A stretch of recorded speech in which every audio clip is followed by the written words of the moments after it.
આજે આપણે એક એવી કમાલની ટેકનિક વિશે વાત કરીશું જેનાથી એન્જિનિયરો દુનિયાના સૌથી મોટા જનરેટર્સની હેલ્થ ચેક કરે છે. અને મજાની વાત એ છે કે આ બધું જનરેટરને ફૂલ પાવર પર ચલાવ્યા વગર જ થઈ જાય છે. તો ચાલો આ સ્માર્ટ એન્જિનિયરિંગને થોડું નજીકથી સમજીએ. તો મૂળ સવાલ આ જ છે. વિચારો કે એક બસ જેટલું મોટું મશીન છે અને એનું ટેસ્ટિંગ કરવું છે, પણ એને એના પૂરા લોડ પર ચલાવવાનું જોખમ પણ નથી લેવું. તો કરવું શું? આ એક મોટો પડકાર છે અને આજે આપણે એનો જ એકદમ સ્માર્ટ ઉકેલ જોવાના છીએ. તો ચાલો પહેલાં એ સમજીએ કે આ પ્રોબ્લેમ ખરેખર છે શું. અને હા, આ કોઈ નાનીસૂની વાત નથી, ખાસ કરીને જ્યારે આપણે એવા જનરેટર્સની વાત કરતા હોઈએ જે આખા શહેરને વીજળી પહોંચાડતા હોય. જરા વિચારો, એક વિશાળ પાવર પ્લાન્ટનું જનરેટર. એનું ટેસ્ટિંગ કરવા માટે એને સીધું જ પાવર ગ્રીડ સાથે જોડી દેવાય? ના, જરાય નહીં. એ કરવું ખૂબ જ મોંઘું, અઘરું અને ખતરનાક પણ સાબિત થઈ શકે છે.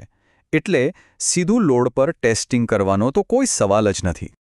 તો જો સીધો રસ્તો કામ ન લાગે તો એન્જિનિયરો શું કરે? એ લોકો કોઈ બીજો વધારે સ્માર્ટ અને પરોક્ષ રસ્તો શોધી કાઢે છે. આ સમસ્યાનો ઉકેલ તાકાતમાં નહીં પણ ટેકનિકમાં છે. અને એ સ્માર્ટ ઉકેલ છે સિન્ક્રોનસ ઇમ્પિડન્સ મેથડ. હવે આ વોલ્ટેજ રેગ્યુલેશન શું છે? સાવ સરળ ભાષામાં કહીએ તો જનરેટર પર લોડ વધારવામાં આવે ત્યારે એનું વોલ્ટેજ કેટલું સ્થિર રહે છે એ માપવાની આ રીત છે. આ મેથડ આપણને એ જ શોધવામાં મદદ કરે છે. અને બેસ્ટ પાર્ટ, આના માટે મશીન પર સાચ લોડ આપવાની કોઈ જરૂર નથી. બસ બે સિમ્પલ ટેસ્ટના ડેટાથી જ આખું કામ થઈ જાય છે. તો આપણા આ ડિટેક્ટિવ કામનો પહેલો ભાગ છે ઓપન સર્કિટ ટેસ્ટ. આ આપણી પઝલનો પહેલો અને સૌથી અગત્યનો ટુકડો છે, જે આપણને જનરેટરના વોલ્ટેજની વર્તણૂક વિશે જણાવશે. અહીં જે સર્કિટ દેખાય છે એ ઓપન સર્કિટ ટેસ્ટ માટેનો સેટઅપ છે. જુઓ, અહીં અલ્ટરનેટરના છેડા ખુલ્લા રાખવામાં આવ્યા છે, એટલે કે ઓપન, અને આપણે બસ ત્યાં ઉત્પન્ન થતું વોલ્ટેજ માપવાનું છે. આ છે આપણી તપાસનો પહેલો ક્લુ. તો આ ટેસ્ટમાં થાય છે શું? સૌથી પહેલાં તો અલ્ટરનેટરને એની નોર્મલ સ્પીડ એટલે કે સિન્ક્રોનસ સ્પીડ પર ફેરવવામાં આવે છે. પછી આપણે ધીમે ધીમે ફિલ્ડ કરંટ વધારતા જઈએ છીએ અને દરેક સ્ટેપ પર ટર્મિનલ્સ પર કેટલું વોલ્ટેજ બને છે એ નોંધીએ છીએ. આનાથી આપણને એ ખબર પડે છે કે ફિલ્ડ કરંટ બદલાતા વોલ્ટેજ પર શું અસર થાય છે. અને આ રહ્યું એનું પરિણામ. આ જે ગ્રાફ મળ્યો ને એને કહેવાય છે ઓપન સર્કિટ કેરેક્ટરિસ્ટિક, અથવા ટૂંકમાં OCC કર્વ.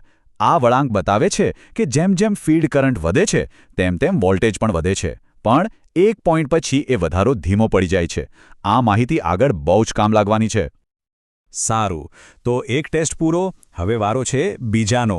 આ ટેસ્ટ પણ પહેલા જેવો જ છે, પણ એમાં એક બહુ મોટો અને મહત્વનો ફરક છે. ચાલો જોઈએ. આ છે શોર્ટ સર્કિટ ટેસ્ટનો સેટઅપ.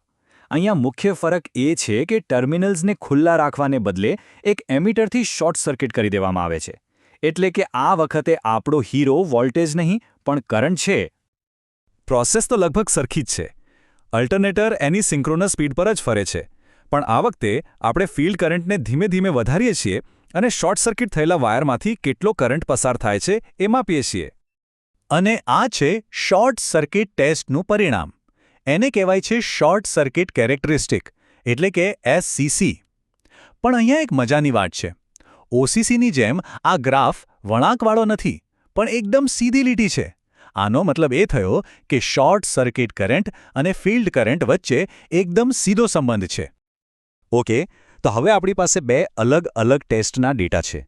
આપણી પઝલના બંને ટુકડાઓ મળી ગયા છે. હવે આવે છે આખી વાતનો ક્લાઇમેક્સ. આ બંને ટુકડાઓને જોડીને જવાબ શોધવાનો સમય. તો યાદ છે ને, આપણી પાસે બે વસ્તુઓ છે. એક ઓપન સર્કિટમાંથી મળેલું વોલ્ટેજ અને બીજું શોર્ટ સર્કિટમાંથી મળેલો કરંટ. આપણને જે કંઈ પણ જોઈએ છે એ બધું આ બે ડેટામાં છુપાયેલું છે. તો આખી મેથડનો જાદુ અહીં છે. આપણે શું કરીએ છીએ કે આ બંને ગ્રાફને, એટલે કે OCC વળાંક અને SCC સીધી રેખાને એક જ ગ્રાફ પર એકબીજા ઉપર મૂકી દઈએ છીએ. આમ કરવાથી જ આપણને જનરેટરનો આંતરિક અવરોધ, જેને આપણે સિન્ક્રોનસ ઇમ્પિડન્સ કહીએ છીએ, તે મળે છે. અને આખી ગણતરીનો આધાર છે આ એક સિમ્પલ ફોર્મ્યુલા. સિન્ક્રોનસ ઇમ્પિડન્સ એટલે કે ZS એ બીજું કંઈ નહીં પણ કોઈ એક ચોક્કસ ફિલ્ડ કરંટ માટે મળેલા ઓપન સર્કિટ વોલ્ટેજ અને શોર્ટ સર્કિટ કરંટનો ભાગાકાર છે. બસ આટલું જ. જો આપણે આ ગ્રાફમાં જોઈએ તો આ થયું ZS બરાબર ACના છેદમાં AB. અહીં AC એટલે ઓપન સર્કિટ વોલ્ટેજ અને AB એટલે શોર્ટ સર્કિટ કરંટ. બંને એક જ ફિલ્ડ કરંટ OA પર માપવામાં આવેલા છે. બસ આ નાનકડી ગણતરી જ આખી મેથડનો હીરો છે. સારું, તો આપણને જવાબ તો મળી ગયો, પણ અહીંયા વાર્તામાં એક નાનકડો ટ્વિસ્ટ છે. આ પદ્ધતિની એક એવી ખાસિયત છે જેના કારણે એને એક બહુ જ રસપ્રદ નામ મળ્યું છે. એક બાજુ આના ફાયદા જબરદસ્ત છે. મોટામાં મોટા અલ્ટરનેટર માટે પણ વાપરી શકાય છે. પણ એની એક મર્યાદા પણ છે. આ મેથડથી જે જવાબ મળે છે એ વાસ્તવિક જવાબ કરતાં હંમેશા થોડો વધારે હોય છે. અને એટલે જ આનું એક બીજું નામ પડ્યું છે પેસિમિસ્ટિક મેથડ, એટલે કે નિરાશાવાદી પદ્ધતિ. કારણ કે તે હંમેશા વોલ્ટેજ રેગ્યુલેશનનું મૂલ્ય થોડું વધારે જ બતાવે છે, જાણે કે તે સૌથી ખરાબ પરિસ્થિતિની કલ્પના કરી રહ્યું હોય.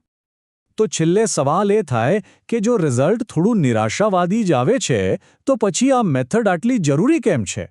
જવાબ છે સેફટી. પાવર સિસ્ટમમાં સલામતી સૌથી પહેલાં આવે છે. આ નિરાશાવાદી પરિણામનો અર્થ એ છે કે એન્જિનિયરો સિસ્ટમને સૌથી ખરાબ પરિસ્થિતિ માટે તૈયાર કરે છે. અને આનાથી આપણી પાવર ગ્રીડ વધારે મજબૂત અને ભરોસાપાત્ર બને છે. તો ક્યારેક થોડું નિરાશાવાદી હોવું પણ સારું છે, ખરું ને?